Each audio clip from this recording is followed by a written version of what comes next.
Ok, pas tous, bien-aimés frères et sœurs. Il faut que, je ne sais pas comment on peut faire expliquer aux Africains, et notamment aux Congolais, hein, de la RDC. C'est-à-dire qu'en RDC, il n'y a plus de lumumbistes. Je crois qu'il faut encore attendre beaucoup plus d'années pour avoir des lumumbistes. Hein? Des gens qui réfléchissent comme Patrice Lumumba. Quand je pense que les mathématiques sont nées là-bas, et je regarde le raisonnement qu'ils ont, comment ils se font avoir par des criminels Tutsis, tous ces Rwandais-là, qui aujourd'hui, en RDC, sont devenus des patrons. Mais c'est pour ça que l'armée ne fonctionne pas. C'est parce qu'elle est infiltrée par les Rwandais. L'administration fonctionne infiltrée par les Rwandais.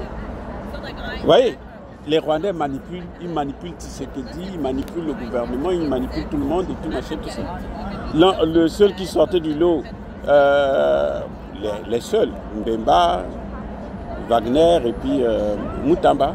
Bon, on a pris Moutamba, on l'a bousillé et Tshisekedi n'a même pas pu le protéger. Bref, les amis, il y a, on dit bien, accord de paix. Est-ce que accord de paix, c'est accord de minerais? Les amis, on dit accord de paix. Est-ce que c'est un accord économique? Hein? On parle bien de la paix, non? Il y a quoi là avec un contrat où on vend les minerais? Il y a quoi? Attendez. La ministre Wagner a répété ça encore. Elle a dit, mais attendez, nous sommes là dans un accord de paix. On n'a pas. Et on dit, Tshisekedi a vendu le pays. Mais il a vendu comment? Les accords n'ont pas encore été signés. Vous ne connaissez pas le contenu des accords. Comment vous allez déjà déduire que non, il a vendu le pays? Les accords de paix, là, ce n'est pas les accords économiques. Les minerais, ça viendra, ce sera un autre accord. Et j'espère que Tshisekedi ne fera pas, ne va pas humilier les Congolais pour aller signer les accords Tshisekedi, Kagame et, comment vous appelez là, Donald Trump. Oui, parce que pour moi ce que j'ai compris jusque-là, hein, ce que la ministre même des Affaires étrangères a précisé, c'est qu'il y a deux accords. Ce qui a été signé là, c'est les accords de paix. Même si on dit que non, il y aura une coopération économique. C'est-à-dire que ce sont ces accords-là qui vont ramener la confiance entre les deux pays. Mais je dis déjà tout de suite à Tshisekedi, si la confiance revient immédiatement, c'est que Tshisekedi est bête. Parce que quelqu'un qui vous a fait ce qu'il a fait là, on ne peut pas lui faire confiance encore. Non. Aujourd'hui, ce qui est important pour Tshisekedi, c'est qu'il se retire et qu'il laisse le Congo tranquille. Et puis, le Congo va commencer à se battre pour se développer. Point. Donc, il n'y a pas un accord économique qui a été signé à Washington. C'est un accord militaire. C'est-à-dire, cet accord demande à ce que le Rwanda puisse retirer ses troupes et respecter l'intégrité territoriale et la souveraineté de la RDC.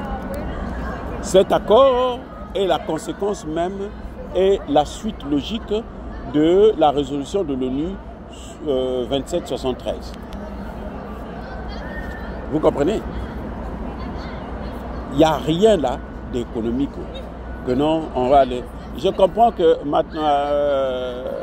Massad Boulos a dit une chose, hein, que bon, il y aura, on va raffiner l'or du Congo au Rwanda. Tshisekedi, s'il accepte ça, c'est qu'il est fou. Hein? S'il accepte ça, c'est qu'il est fou. Ça se faisait avant, parce que là, c'était eux qui contrôlaient la RDC. Maintenant que c'est lui qui contrôle la RDC, tout ça, ça doit s'arrêter. Ce que Kagame a à faire, c'est retirer ces hommes.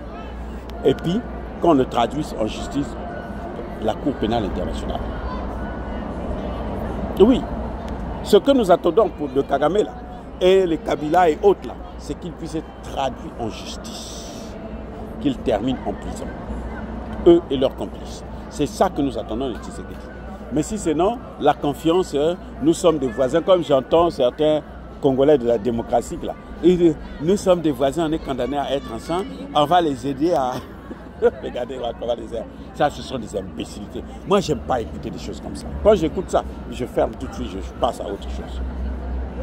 Un Congolais de la République démocratique du Congo, qui est soucieux, qui pleure, les Congolais sont en train de mourir à Bukavu, à Goma, tous les jours que tu as créé. Et qui va dire que non, les voisins, on doit les aider à se développer. Si vous voulez les aider à se développer, mais dirigez le Congo ensemble avec eux. Laissez-les continuer à faire ce qu'ils sont en train de faire. Là, vous les aidez, parce qu'eux, ils ne peuvent pas vivre sans ces matières premières. Donc, si vous voulez les aider, laissez-les continuer à faire. Bref, mon point, c'est quoi? C'est que, les amis, il ne faut pas écouter ce qu'on vous dit. Il n'y a pas d'accord économique qui a été signé avec le Rwanda ou les États-Unis. Il y a eu un accord de paix entre le Rwanda et la RDC qui a été parrainé par les États-Unis. Maintenant, après ça, il y aura un accord économique qui concerne les minerais que le Congo va sacrifier en quelque sorte. Parce que, en fait, les États-Unis, ce sont eux qui vont reprendre ce qu'ils prenaient par Kigali en tuant les Congolais. Maintenant, ils vont prendre ça par Kinshasa avec sans ou peu d'envoi au repos éternel. Voilà le problème. Donc, bien-aimés frères et sœurs, encore une fois de plus, n'écoutez pas ce que cette propagande-là, que il y a eu le Tshisekedi a vendu le Congo. Non. Tshisekedi n'a pas, en tout cas pas encore. Jusque-là, on ne peut pas dire que Tshisekedi a vendu le Congo. Maintenant, que va-t-il faire? Vendre le Congo, c'est quand il va signer des accords économiques. Et puis, ça va impliquer le Rwanda. Quand il va prendre encore les Rwandais, l'or du Congo, aller raffiner au Rwanda, les matières premières passent par le Rwanda. Là, ça sera une très, très haute trahison. Là, c'est qu'il est fou, complètement fou. Et oubliez-le, il n'a qu'à aller à l'église. Parce que le pardon, là, si lui pardonne Kagame, il n'a qu'à aller manger ce Kagame là-bas. Mais les Congolais, les vrais Congolais, ne vont pas pardonner Kagame.